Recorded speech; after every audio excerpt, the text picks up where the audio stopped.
Hey guys, my name is Devin, this is Spiritual Guitar, and today we are playing Cuatro Vientos by Danit. I have a good friend who's just starting out at guitar, and she just sent me a video recently. She was playing A minor and E minor chords, which are two very simple chords. They're great for beginners, and I've been thinking about a song and a lesson that I could incorporate for her and all the other beginners out there, in particular with this channel, that is going to be just as simple. And I think Cuatro Vientos by Danit is a great song for this. It only uses 3 chords, so we're going to start the lesson. We're just going to review the left hand. We're going to go over an A minor chord, E minor chord, and a G chord, and then we're going to move on to the right hand. And I want to give 4 different levels of right hand picking patterns for this. So we'll start with a very basic beginner pattern, which is going to sound like this, level 1.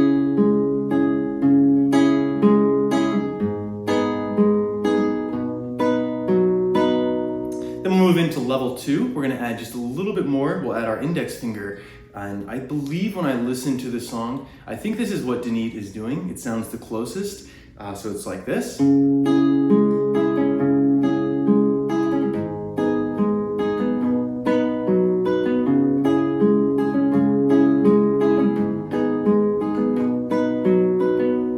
we're going to do a level 3, which for me is just my P-I-M-A-I pattern. Very common in medicine music songs, so I want to incorporate this in as many lessons as possible, and I really like to use this variation whenever I'm playing a particular song. I use it for this song, so it's going to sound something like this, our level 3 picking pattern.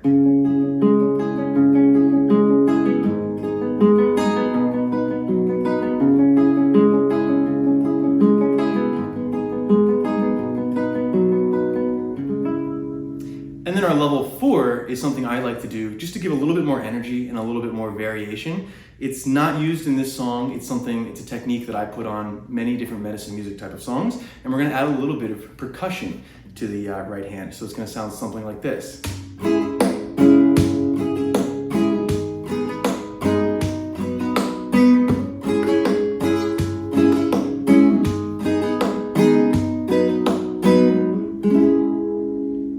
And that's it. So we're going to start with the left hand, and let's start with our A minor chord. We'll throw the chord shape up on the screen for you, and I'm just going to quickly go over where we're going to place our fingers. So we have our capo on the 4th fret here. Most of the Danit songs that I hear, this is where she is. So if you have one of those, put it on the 4th fret. And we're going to assume when we talk about the frets that this is now the 1st fret, 1st fret, 2nd fret, 3rd fret. Right? Instead of this would normally be 4th, 5th, 6th, 7th, we're going to call this 1, 2, and 3, just to make things easy. And I'm going to call this chord an A minor chord, even though we are technically in a C sharp minor chord. We're going to call it A minor. So we have our A minor chord shape, which is going to be an open 5th string. Our 2nd finger is going to be on the 4th string on the 2nd fret. Sounds something like this. Our 3rd finger is going to tuck right below our 2nd finger on that same 2nd fret on the 3rd string, and it sounds like this. Now we'll take our 1st finger and we're going to put it on the 1st fret, 2nd string. And we'll make sure all of our fingers are nice and arched so that we can pluck that open E string, that highest string right here, underneath all of these, and it sounds like this. So if I were to strum each string, it sounds like this, nice and slow.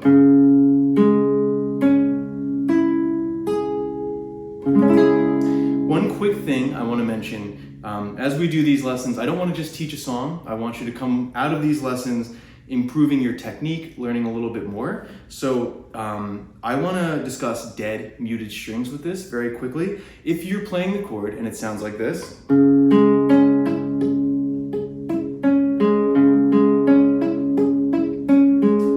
we have some dead, plunky, muted sounding strings, these two. Right? We don't like that sound. It's supposed to sound like this, not this.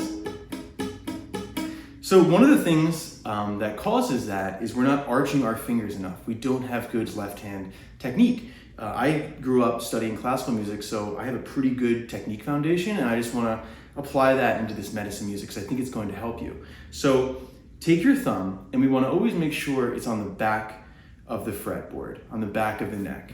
So it's going to look something like this. Your thumb is nice and flat. And I try to line my thumb up with my middle finger, right? So as I'm pinching, it's going to be in line somewhat with my middle finger. It's not up here, it's not over here, it's right in line with my middle finger there. So as I have my thumb as my anchor point in the back here, I'm gonna pull my wrist forward a little bit and kind of drive my elbow into my hip and into my stomach, into my side. This is gonna keep everything down. Hey Daya, what's up, buddy? This is Daya. It's okay, go lie down, go lie down. It's okay. So I'm gonna pull my elbow down into my hip and kind of dig it into my body here, and I'm gonna poke my wrist out a little bit. This is going to arch my fingers and give me some space below them, so all my strings ring nice and clean. And we're gonna do that with every chord shape. Now, you're gonna see my thumb sneak up here. It happens to the best of us. We wanna focus on technique, keep it in the back of our head. We're not always gonna be perfect. So, don't be too hard on yourself. If you find this challenging, your thumb's gonna sneak up. You're not gonna always be in the best position, but just something to keep in the back of your head and work on as you're practicing. So we have our A minor chord, and we're gonna move into our E minor chord. So this, we're still keeping all of our fingers on the 2nd fret here, and we're gonna do an open 6th string, 2nd finger on the 2nd fret on the 5th string. 3rd finger, once again, is creeping right below that 2nd finger, same fret, 2nd fret, 4th string, and then every other string is open.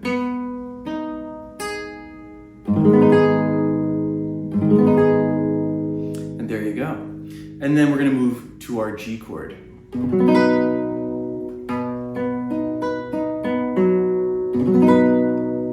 Now this G chord's a little bit different. There's a couple different ways to play a G chord. The easiest and most common is going to be with your 3rd finger should always be on the 3rd fret on the 6th string. And I'll get into in a couple minutes why I prefer the 3rd finger over the 2nd finger. I know this seems easier in the beginning, but trust me, this is the better way to do it and it's gonna pay off later. So you would usually have your 3rd finger on the 3rd fret, 6th string, and your 2nd finger on the 5th string on the 2nd fret. And then you can put your pinky down on that 3rd fret, 1st string.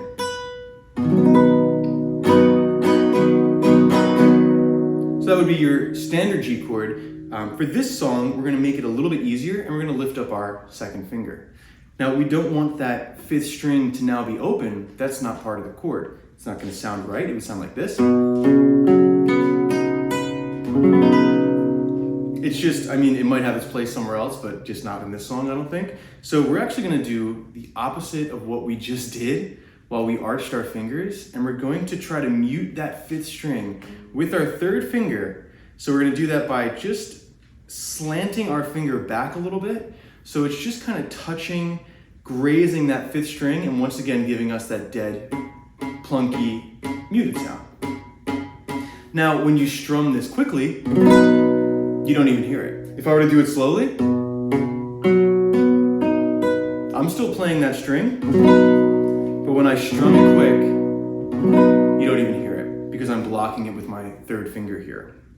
So that's just a little technique. You can use that with most chords. If you want to skip over a string and not play it, just kind of block it and mute it with the finger that's gonna be above it. So those are your 3 chords. We have an A minor chord, E minor chord, G chord. Now I just want to give you some tips and tricks on transitioning between chords. I think everybody focuses on how to play the chords, but there are very effective ways to move between chords. There's a lot of work in those spaces in between to do as well. So let's start with our A minor chord, and let's introduce this concept that I'm trying to incorporate in all of my videos, which I firmly believe in, and that is maximum efficiency through minimal movement, which basically means we are going to be as efficient as we possibly can in our playing by moving as little as we possibly can. This is a difficult instrument as it is. If you incorporate any more movement than you need to, you're just going to confuse yourself and give yourself a reason or a way to get lost. So we want to tighten everything up and move as little as possible. So our A minor chord, as we move from this A minor chord to our E minor chord, what do we see? What do we have in common here? it looks like if I were to just lift up my first finger, that shape, that A minor shape, is now basically the same shape as the E minor shape. I'm just 2 strings higher.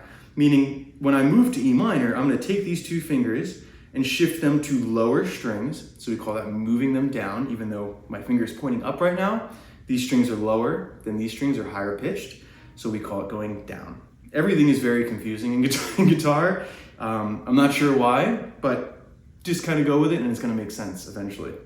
So really, in our A minor, to simplify this movement, let's think about it in 2 steps.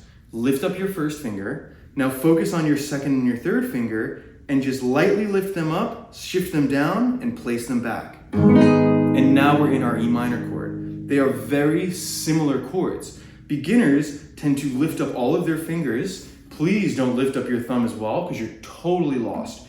This should always be an anchor point. One of the tricks for guitar is you want to keep a finger on the fret or on the frets on the neckboard as much as possible to anchor yourself to it. Once you let go, you're lost. And now you've got to, I don't know what you've got to do, but you've got to figure out how to get back to where you were quickly while you're still playing a song.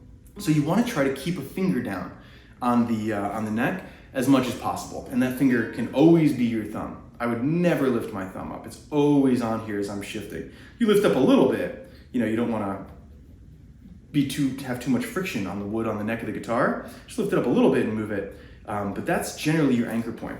So when we're switching, let's say I'm going to lift up my first finger, and now I have 3 anchor points. I have my middle finger, my ring finger, and my thumb. So I'm going to look at these, just quickly lift up my middle and my ring finger, shift them down, and place them back down. It may not even look like I'm lifting them up. It shouldn't. And I've put a lot of work into this. Your first instinct is to lift everything up and then put it back. Lift it all up and put it back. You want to tighten everything up. It's going to take a lot of focus. You're not going to be able to practice and look around and stare off into space. You have to really look at what you're doing, pay attention to it, lift up your fingers, keep them tight and controlled, shift them up, and then put your first finger down, and I'm back in my A minor chord. See how little movement very minimal movement. I'm trying to be as efficient as possible. Now let's go from our E minor chord to our G chord. And let's see what we can do here to minimize our movement and maximize our efficiency. So if we were to move, let's just say we were playing a standard G chord, which would have your second finger already on the 2nd fret on the 5th string. That's an anchor point now. So if I were to move from my E minor chord to my G chord, which happens a lot, not just in this song, we're gonna lift up our 3rd finger, keep our 2nd finger down, and place our 3rd finger on the 3rd fret, on the 6th string. Then you can sneak your pinky on the high E string on this 1st string, 3rd fret as well. But the point is, I'm not moving my 2nd finger. I'm kind of just pivoting my hand. My thumb is staying in the same place as well. It's just shifting angles, and I'm minimizing my movement. Now, this is why I think I firmly believe that you should play your G chord with these fingers. Not like this, which is easier. These are your strong fingers. Your ring finger is less strong than your middle and your index, and your pinky is super weak at first. So I understand that you want to avoid using your pinky when you're just starting out. Trust me, just push through this, because it's going to make transitioning to all the other chords much easier for you. And it's basically like an allegory for life, right? Like, yes, it's hard in the beginning, but it's going to pay off later on. So just push through it. Everything is hard right now as you're just starting out and you're just practicing. It's not sounding amazing, so this is the time to practice the hard, not so fun stuff. Play it now. It's going to pay off much later. It's also a great life. We're not just giving guitar lessons here, we're also giving lessons for life in general. Just always, when you're playing not just these chords, any chord progression that you're doing, look at your fingers and see what you have in common and what can stay and what has to move. So let's move from our G chord back to our A minor chord, because this does not have much in common, right? It's not always going to work out how we want it, but most of the time we can get it to work. So we have our G, and we're just going to move to our A minor chord. Here, we don't have any anchor points, so we're going to rely on our thumb as our anchor point and just practice. we still can minimize our movement.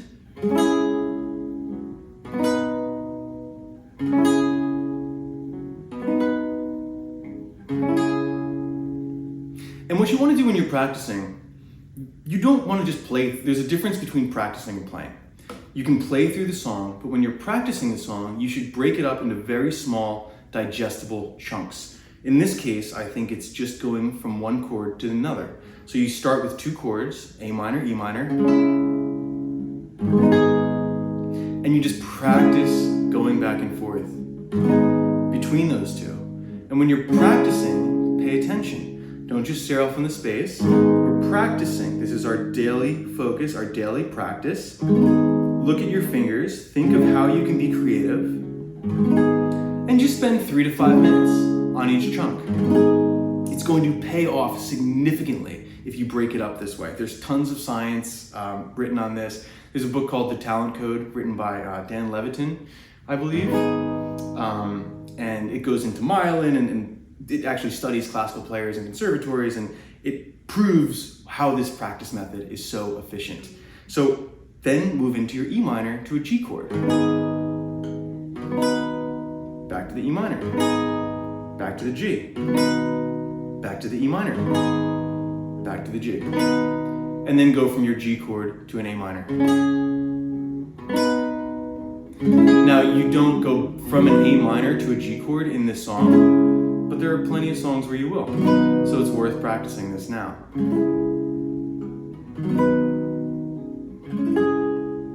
All right, that's the left hand. Let's move over to our right hand. So let's start with the level 1 basic beginner pattern. However, it's not that basic because I want to incorporate all 4 fingers. But trust me, it's easier than it looks. Or it's as easy as it looks, I should say. So we're gonna place our fingers, we'll start with the A minor chord shape, and we're gonna place our thumb on the 5th string. We're gonna place our index finger on the 3rd string, our middle finger on the 2nd string, and our ring finger on the 1st string. Now, I'm not gonna dive too deep into right hand technique. What I am going to do is link a couple videos out to a page called This is Classical Guitar. And this guy, he just does a great job. I've used his videos tons of times to improve my technique, and I think he'd be a great resource for you guys. So I'll link him down below. If you want to tighten up your right hand, check him out and he'll give you everything that you need. So we have our fingers in place, and these 3 fingers, our index, middle, and ring finger, are never going to change strings. They're going to stay on these 3 strings the entire time. The only thing that's going to change is your thumb is going to alternate, right? So we have our thumb on this A string, so let's just practice plucking. Now, our thumb is alternating from the 5th string to the 4th string, right? So let's break this into a small digestible chunk and start with that. And we're just gonna go.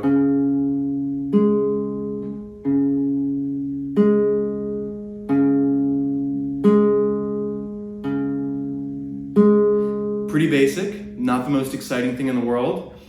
You should really use a metronome while you're doing this as well, which is gonna make it even less exciting, but it's gonna benefit and pay off in the long run, I promise. What you wanna do when you're playing this, focus on dynamics, how loud, how quiet are the notes. Focus on the space in between the notes. Are they even? Is it the same volume each note? Spacing is nice and even. You can speed it up. You can slow down. You want to be very familiar and feel very intimate with these notes. The listeners can tell, and you'll feel it too. It's great. Now let's move to our IMA. Now you're going to pluck all 3 of these at the same time. Let's leave our thumb on the 5th string and just practice plucking. All simultaneously, not like this. There's a time and a place for that, but it's not in this song. We're just gonna, it's supposed to sound like one very harmonious note. And when I'm plucking, I'm kind of pulling my fingers so that they almost land and touch my palm. Now let's just practice without alternating our thumb. Let's just go from thumb on the 5th string,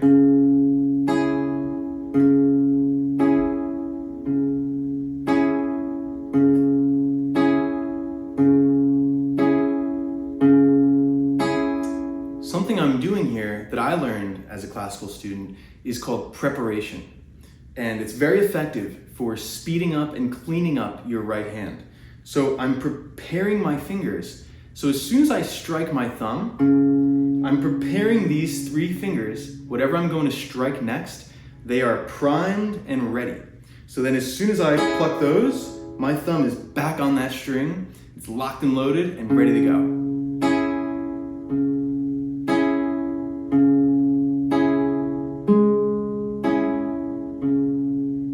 What this does, it takes a lot of conscious effort at first, but it's gonna build muscle memory in your fingers. And if you do it enough and you are thinking consciously as you do it, you're gonna start doing it unconsciously. And your fingers are gonna know what is coming next, and they're going to just go right to those strings without you having to think about it. So it's gonna remove a little piece of thought, and it's gonna speed up and therefore clean up the way that you're playing. I don't always do this, again, with technique. We're not gonna be perfect. It's a spiritual guitar. We just wanna have fun as we're playing, but we wanna do it as well as we can. So it's not always gonna happen, but again, just think about it. Keep it in the back of your mind. And when you are practicing, dedicate a couple minutes to really thinking about this, and it's gonna pay off. Now we're alternating thumbs between the 4th and 5th strings. 4th string, 5th string, 4th string, 5th string. Prepare, release, prepare, release. And you do the same thing with all the different chord shapes. Now, the difference between the A minor chord and the E minor chord and the G chords is that the E minor chord and the G chord, their bass note, their root lowest note is now on the 6th string. So our thumb is going to start on the 6th string, and it's going to alternate strings. Now, what's tricky about the E minor chord and the G chord is our thumb is now alternating but skipping a string. So it's jumping over from the 6th to the 4th string, and we're skipping this 5th string. Now again, we want to minimize our movement to maximize our efficiency. So we're not going to put our thumb like this. This is like your beginner instinct. You're going to be all over the place. Keep it tight. Keep it controlled. Just like that.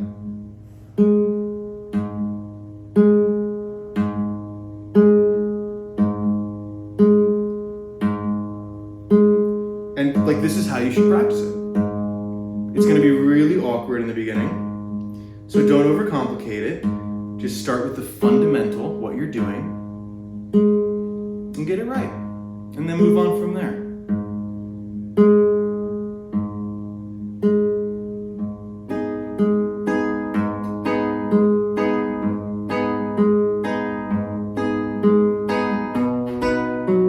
Same with G. Same strings, 6th string, 4th string, 6th string, 4th string, 5th string, 4th string, 5th string, 4th string, 6th string, 4th string, 6th string, 4th string.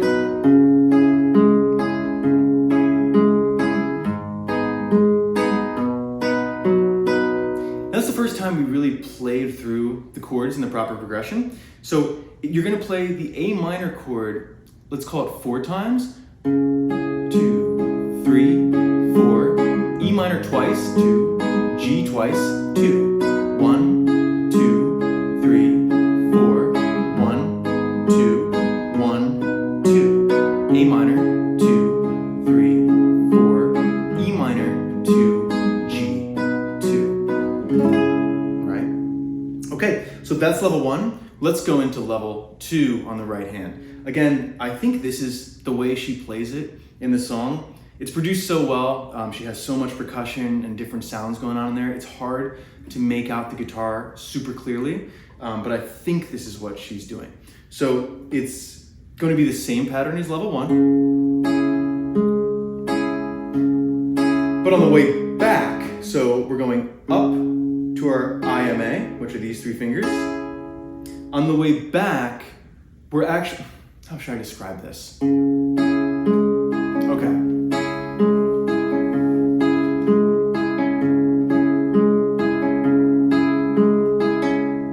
So on our first strike of the thumb, we're gonna play our index, middle, and ring finger at the same time. So thumb, index, middle, ring finger.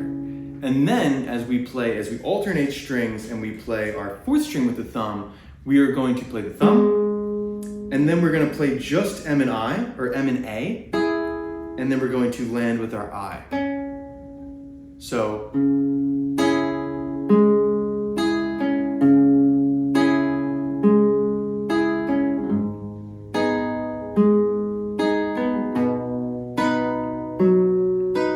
P,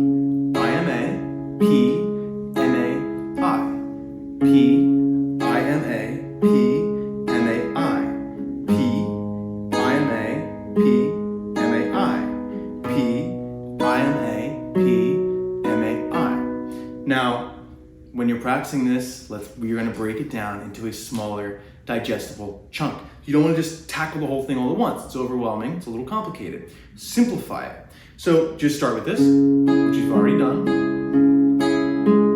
Now, let's just do the second part. While this is not how she plays it, you can practice it this way. Or you can just take the second part of it, the way she really plays it. So let's just use our fourth string thumb. Right? Because the first part of it is, the second part is. So let's just stick with the second part.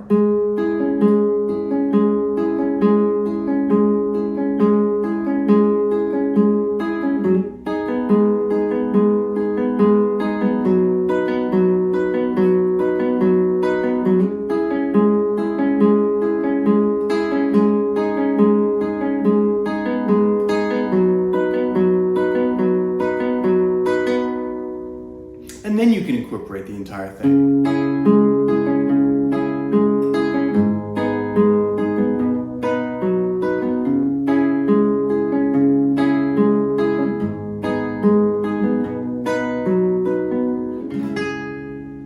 All right, level 3. This is my favorite. It's one of my favorite right-hand finger picking patterns. I don't think this is exactly how she does it in the song, but if you don't have all the percussion and the instrumentation that she has to kind of fill in the space, I think it works. So if I were to play this by myself, I would play it like this.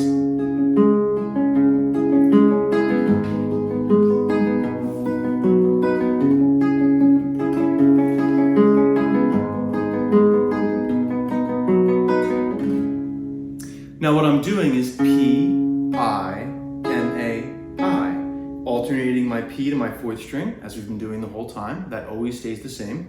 P, I, M, A, I. P, I, M, A, I. P, I, M, A, I. Oops. P, I, M, A, I. Now you want to do the same preparation technique and think about that as you're playing through this. So P, I. See, as I pluck these fingers, my fingers are moving right into place.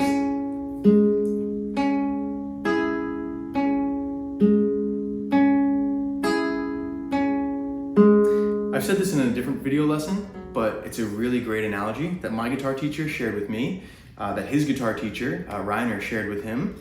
And think about yourself, think about an archer shooting an arrow, right? When you're thinking about your right hand and your fingers, think about an archer shooting an arrow. The archer takes his time, lines up his bow, thinking about his breath, you have all the time in the world, and then you shoot your shot, and that's your shot, right? Now, as the archer walks over to retrieve his arrow, or her arrow, they have all the time during that walk to reflect on how that shot went. Think about their mechanics, think about how they released it, how their breathing was, what they could have improved. We should slow our right hand playing down and think about each strike of the finger as a shot from an archer shooting an arrow. And you want to take that time in between each finger strike to reflect on how that went, consider how you can improve it and make it a bit more efficient and clean. This is not something I do all the time, but it's worth taking some time every once in a while in a practice session and thinking about it in this way and really slowing down. So I'm really thinking about, like, I didn't like that, so how am I going to improve that next time?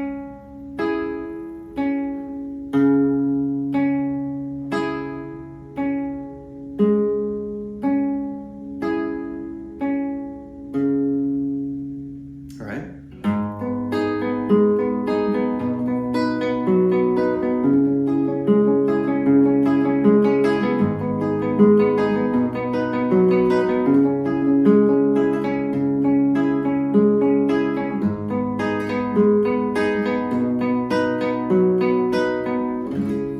One more tip with the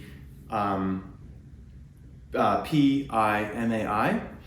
Since our P is the bass root notes and that's alternating and varying, we want to emphasize that thumb strike, right? And we actually want to quiet down our I and M and A and keep them in the background because they're a little bit quicker. There's a lot more of them. We don't want them always up here in our face. We want to kind of have that nice soft bed of this.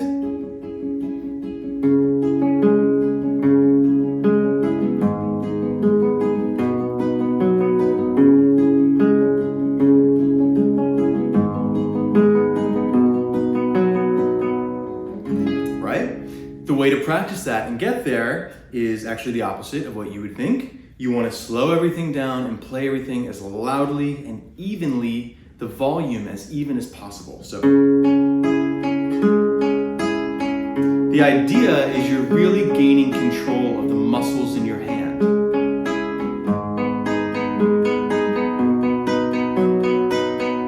And then play it as quietly as you possibly can.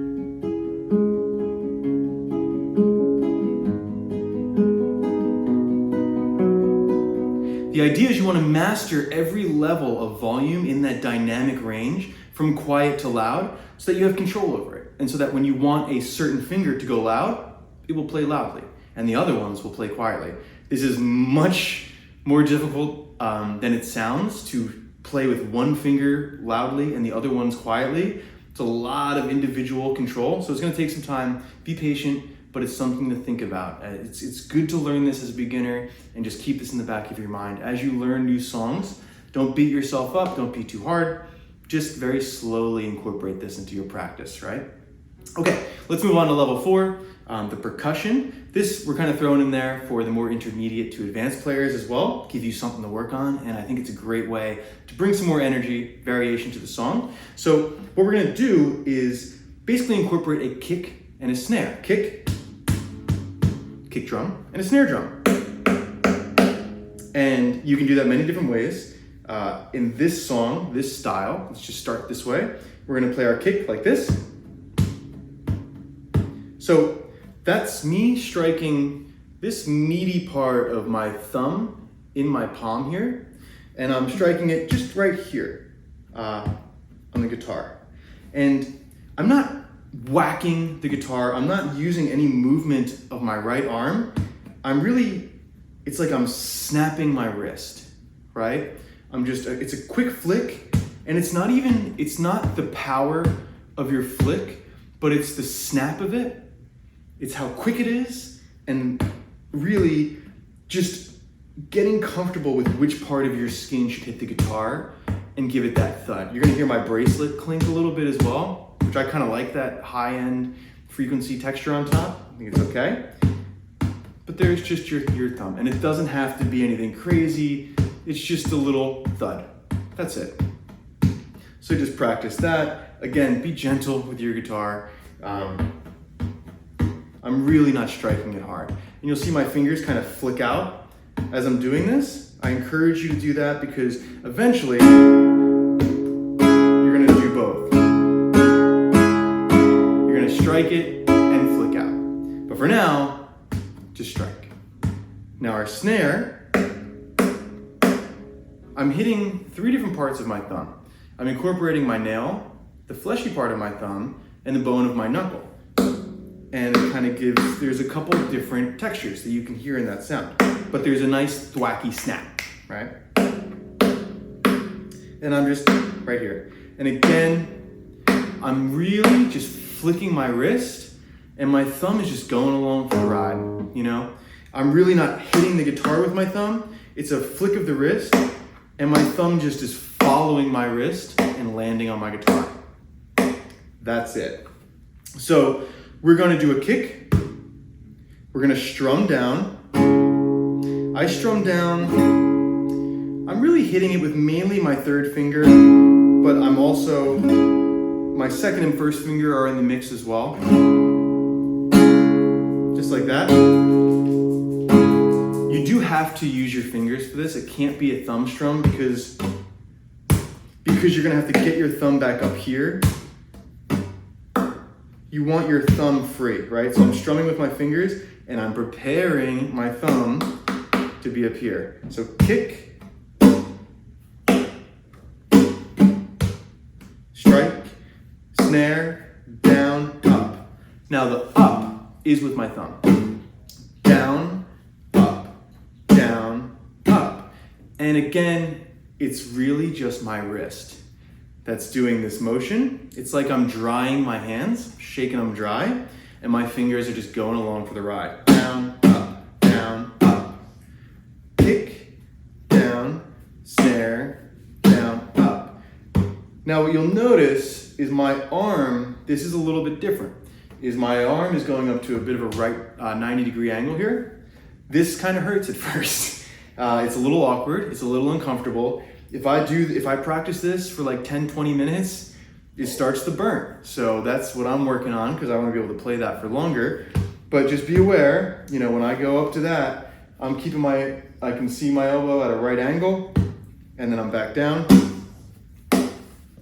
back up.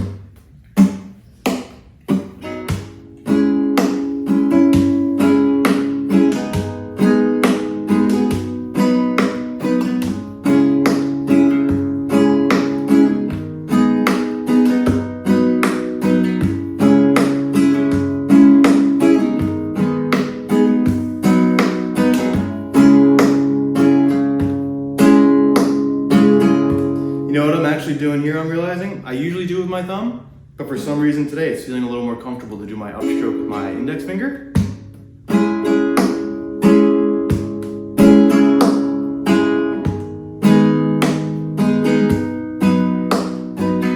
It's kind of the thing about technique. I would say technique is the third most important thing to learn, or to focus on. The first most important is having fun. If you're not having fun, you're not gonna come back to this. So you're not gonna put the time in. So connect with it, play from the heart, have fun. The second most important is the amount of time that you're spending on this. You can, if somebody really, really loves the guitar and they've never learned a lick of technique, they've never studied it, but they play it from their heart, they love the instrument and they play it all day long, they're gonna be amazing. They're gonna play totally differently, not wrong, totally differently than any classical player would play. That's okay. As long as you're not like injuring yourself or causing any damage, you're fine. What technique does, which is most important, it does prevent you from injuring yourself. And it is designed to get you to a place of playing cleanly and comfortably more quickly. So it kind of stinks up front. It's a little uncomfortable and counterintuitive to play with good technique, but it's gonna get you enjoying it and playing it more often, hopefully sooner rather than later. So it's kind of a bit of a shortcut, but you know, there's no hard and fast rule. So even though I'm telling you down with your index and up with your thumb, I just broke my own rule because it felt better to me today to go up with my index finger. So whatever feels good to you. But if you don't have anything in your toolbox yet, then studying technique is also helpful for you. It's gonna really grow out your tools that you can pick from so that if you're not feeling like going up with your thumb, oh, I already know I can go with my index finger because I've learned that and I've played that before. So that's pretty much it. I'm gonna end here because I think we're getting a little bit long. I hope this is a helpful lesson for you and that you enjoy it. I hope you're able to take these practice tips, play the song, have fun with it, and then also apply them and these techniques to other songs. Again, my name is Devin. This is Spiritual Guitar, Thank you very much for watching. Please like and subscribe for more videos, and don't forget to check out my Patreon. Thanks.